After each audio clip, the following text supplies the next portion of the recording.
nakausap ka, di nakakasawa ang iyong pagsalita.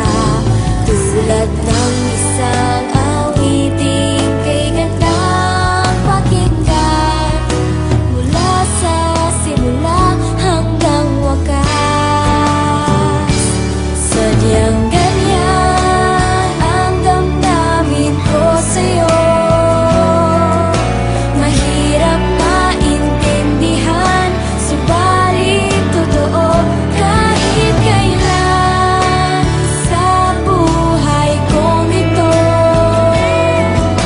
hindi ka lilimutin mula noon hanggang ngayon.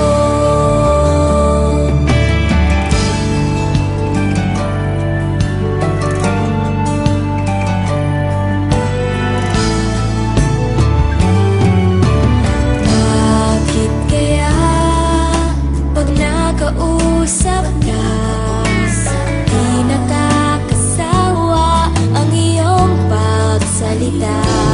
Tulad ng isang awiting kay ganda